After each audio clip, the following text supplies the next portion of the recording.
नमस्कार, मैं हूँ सुमित आजाद और एक बार बहुत बहुत स्वागत है अमेरिकन भारत की फिर से एक स्पेशल लाइव में। एक बार हमारे साथ फिर से जुड़े हैं आपके और हमारे प्रिय डॉक्टर तरुण कोठारी सर।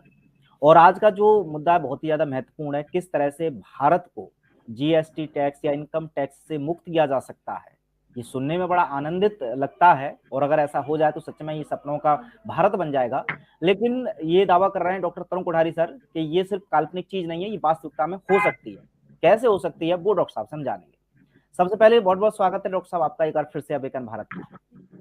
नमस्कार सुमित जी, और आपके सभी दर्शकों को नमस्कार मेरा जी।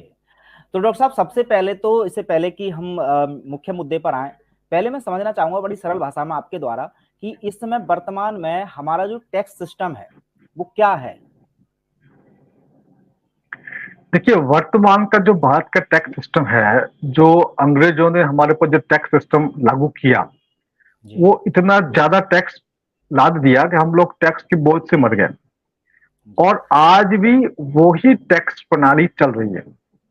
आप देखिए, 28% तक जीएसटी लगता है, 30% तक इनकम टैक्स लगता है, उस इनकम टैक्स पे सेस अलग लगता है। बचे हुए पैसों को कोई मकान खरीदता है तो उसमें 7%, 8%, 6% उसका रजिस्ट्रेशन चार्ज लग जाता है। आप गाड़ी खरीदोगे तो गाड़ी का चार्ज, रजिस्ट्रेशन चार्ज अलग लगेगा। आप पेट्रोल, डीजल, रसोई गैस कुछ भी लेंगे, इसके ऊपर अलग टैक्स लगता है ना। और अब तो एक नया सिस्टम भी शुरू हो गया है। आप दिल्ली में, बड़े शहरों में आपकी प्रॉपर्टी पर हर साल टैक्स लगेगा। जैसे आप कोई रेंटेड मकान में रह रहे हो, टैक्स लगेगा। तो अभी दिल्ली के एमसीडी ने हर साल टैक्स की योजना बनाई है। अच्छा। तो आप सोचिए कि आदमी अगर सब टैक्स हिसाब लगाए तो 70-80% तो उसकी जो कमाई वो टैक्स में जा रही है, बल्कि उससे अधिक जा रही होगी। तो ये व्यवस्था, ये बहुत ही खतरनाक व्यवस्था देश के अंदर चल रही है। तो हमने इसका बहुत चिंतन किया और अल्टीमेटली इस निष्कर्ष पर पहुंचे कि हम पूरे देश को जीएसटी से और इनकम टैक्स से मुक्त कर सकते हैं। इस बारे में मैंने कई बार पोस्ट बनाई, लोगों से पोस्ट डिस्कस की, शेयर किया, तो लोगों ने पूछा कैसे कैसे क्या होगा। तो आज इस पर हम चर्चा करते हैं। बिल्कुल। तो डॉक्टर साहब मैं जानना चाहूंगा यही जो बात आप दावा कर रहे हैं कि किस तरह से अभी जिन टैक्सों का आपने जिक्र किया, क्या इन सभी टैक्सेस से भारत को या भारत की जनता को मुक्ति मिल सकती है? अगर मिल सकती है तो क्या संभावना है, किन फैक्ट के साथ आप बात कर रहे हैं, इसको जरा आप एक्सप्लेन करें। तो हमारे पास 3 ऐसे तरीके हैं जहां से हम अपना इनकम जनरेट कर सकते हैं। जब मैंने लोगों से कहा कि हम भारत को जीएसटी मुक्त करेंगे, इनकम टैक्स मुक्त करेंगे, लोगों ने बोला पैसा कहां से आएगा? अगर आप मुक्त करेंगे तो सरकार को चलाने के लिए, देश को चलाने के लिए थोड़ा बहुत पैसा जो भी चाहिए वो कहां से आएगा, कैसे आएगा? तो हमारे पास 3 ऐसे सोर्स है जहां से इतना पैसा आ सकता है, इतना पैसा आ सकता है कि सैकड़ों वर्षों तक हमें भारत के लोगों को 1 ही रुपया टैक्स देने की आवश्यकता नहीं है। भारत के लोगों ने प्राचीन समय में इतना टैक्स दिया है, देश को इतना लूटा गया है, वो अल्टीमेटली टैक्स तो था हमारा। बिल्कुल। तो हमने हिसाब लगाया, ईस्ट इंडिया कंपनी और ब्रिटिश क्राउन ने मिल करके हमारे देश से 450 ट्रिलियन डॉलर की लूट की है। बिल्कुल। अब ये 450 ट्रिलियन डॉलर कितना होता है अगर हिसाब लगाएं इसको हम, तो एक एक परिवार का 14 करोड़ 15 करोड़ रुपए के आसपास बनता है। सोचिए, भारत का एक परिवार 14 करोड़ का मालिक है। जो 14 करोड़ का मालिक आज की तारीख में था, वो सारा का सारा पैसा लूट करके ब्रिटेन के लोग ले गए। अब सवाल ये उठता है कि हम ये पैसा किस आधार पर मांग सकते हैं?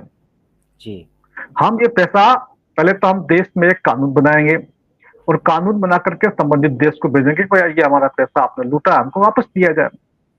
अब ये जो आधार ये है कि जो ईस्ट इंडिया कंपनी हमारे देश में व्यापार करने के लिए आई थी, कोई बात नहीं है, आप व्यापार करने के लिए आइए, व्यापार करिए।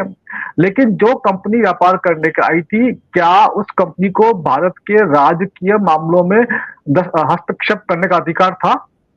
नहीं हो सकता, किसी कंपनी को नहीं हो सकता, है ना। क्या किसी कंपनी को भारत के राजाओं के साथ युद्ध लड़ने का अधिकार था? नहीं था, है ना। अगर आप व्यापार करने के उद्देश्य से आए हैं और यहाँ पर हमारे शासकीय मामलों में हस्तक्षेप कर रहे हैं और हमारे राजाओं के साथ आप युद्ध कर रहे हैं, इसका मतलब वो आपने गैर कानूनी काम किया है। उससे जो पैसा आप लूट के ले गए वो गैर कानूनी लूट है, तो इसलिए वो पैसा हमें वापस मिलना चाहिए, नंबर 1। नंबर 2, जो उसके बाद 100 साल पे ये ईस्ट इंडिया कंपनी ने राज किया, उसके बाद में ब्रिटिश क्राउन को ट्रांसफर हो गया था, है ना।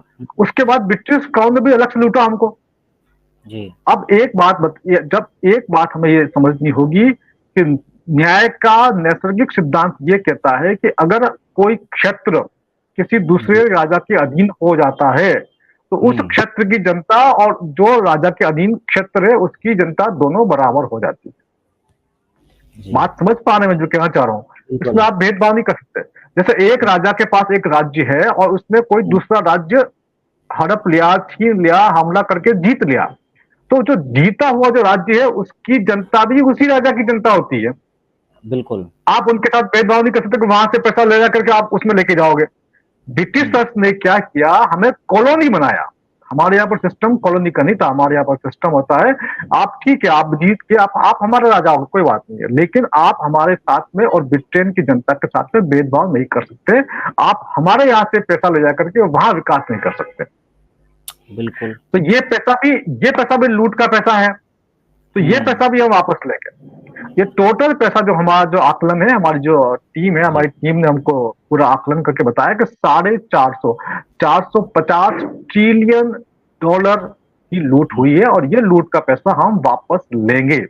कानून बनाएंगे, कानून बना करके हम संबंधित काउंटी को भेजेंगे और नहीं मानेंगे तो एक्शन भी लेंगे। बिल्कुल। अच्छा डॉक्टर साहब, लेकिन ये प्रोसेस जो कि आप बता रहे हैं, तो अब सरकार ने तो कभी इसके ऊपर कदम उठाया नहीं है, क्या कारण हो सकते हैं? और अगर ये प्रोसेस आप बता रहे हैं कि करेंगे तो होगा कैसे संभव? हाँ, तुम बताता हूँ मैं इसके ऊपर। और दूसरी बात क्या है कि एक तो ये हमारा लूट का मामला है, दूसरा भारत का 1000 लाख करोड़ रुपया स्विट्जरलैंड में जमा है। अच्छा, 1000 लाख करोड़ रुपया हमारे देश का पैसा स्विट्जरलैंड में जमा है। स्विट्जरलैंड छोटा सा देश और वहां की बैंक दूसरे बैंक को अधिकृत करती है, पैसा पूरे दुनिया की सबसे बड़ी बैंक मान जाती है जी। वो उनके पास पैसा कहां से आया?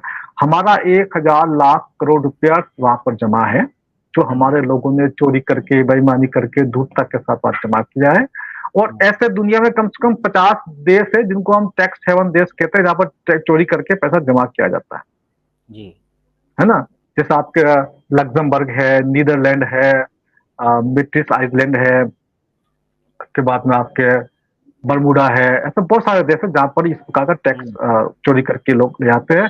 टैक्स का पैसा भी होता है और बेईमानी का पैसा भी होता है, लूट का भी होता है, हेराफेरी का भी होता है, किडनैपिंग का पैसा भी होता है, ड्रग्स का पैसा भी होता है, वो सब उन देशों में जमा हो जाता है जी। वो सारा पैसा जो 1000 लाख करोड़ तो स्विट्जरलैंड के पास में, बाकी देशों को मिला के कम से कम भी सब मिला के 5000 लाख करोड़ रुपए हमारा जमा है। अच्छा, वो पैसा भी हम वापस लेके आएंगे। और तीसरी जो हमारा सोर्स ऑफ इनकम जो है, पिछले 70 वर्षों में जो लोन राइट ऑफ किए गए, जो लोन माफ किए गए, बड़े बड़े पैसों वालों के 500 करोड़ का लोन लेकर के लोन माफ हो गया। आप अगर 5 लाख का लोन लेंगे और आपका लोन अगर आप नहीं चुका पाएंगे तो आपके घर पर तो पुलिस 4 वक्त पहुंच जाएगी जी। कोई कार वगैरह होगी तो कार छीन के ले जाएगी, मकान होगी तो मकान छीन के ले जाएगी आपसे जी। 500 करोड़, 1000 करोड़, 2000 करोड़, 5000 करोड़ का लोन माफ किया जा रहा है। तो ये सारा पैसा अगर हम गोल्ड के हिसाब से इसको कैलकुलेट करें तो ये मान के चलिए कि आपका 600-700 लाख करोड़ रुपया होता है पिछले 70 वर्षों का जी। हम चाहेंगे, हम ऐसा कानून बनाएंगे कि जितना भी लोन माफ हुआ है वो सब कैंसिल कर दिया जाएगा जी। जो लोन माफ हुआ है वो कैंसिल किया जाएगा और जिस व्यक्ति के नाम पर वो लोन था उस व्यक्ति का परिवार के पास वो पैसा पड़ा होगा, उस व्यक्ति के परिवार से वो पैसा वापस किया जाएगा। तो 3 तरह के हमारे पास इनकम सोर्स है। इस 3 तरह के इनकम सोर्स से हम अपने देश को जीएसटी से और इनकम टैक्स से पूरा मुक्त कर सकते हैं। इसके साथ में हम पेट्रोल के रेट भी कम कर सकते हैं। रसोई गैस की कीमत 2010 में जो थी उसके आसपास हम पहुंचा सकते हैं, है ना। अब इसमें ये होता क्यों नहीं है, ये काम सरकार ये काम क्यों नहीं करती? सरकार ये काम इसलिए नहीं करती, सरकार ये काम इसलिए नहीं करती है, पहली बात तो सरकार के पास कोई इच्छा शक्ति नहीं है, ये कोई कैलकुलेशन नहीं है कि कितना पैसा लूटा है, किसने लूटा है, कब लूटा है, उसको हमें वापस भी लेके आना है, ऐसी कोई उनके पास इच्छा शक्ति नहीं है। दूसरा, आप जानते हैं चाहे सरकार कांग्रेस की हो चाहे सरकार भाजपा की हो, इनकी नीयत साफ नहीं होती।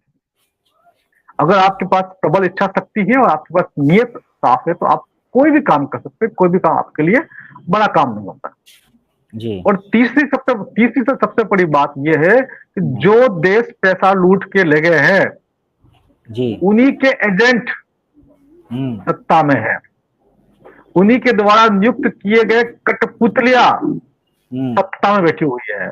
वो चूंकि उनके द्वारा नियुक्त किए गए लोग हैं तो जो उनके नियोक्ता है उनके खिलाफ तो कैसे बोलेंगे। सही बात है। आप समझ सकते हैं ये देश वर्तमान में जो चाहे कोई भी पॉलिटिकल पार्टी हो, अल्टीमेटली नियुक्ति तो ऊपर से होती है?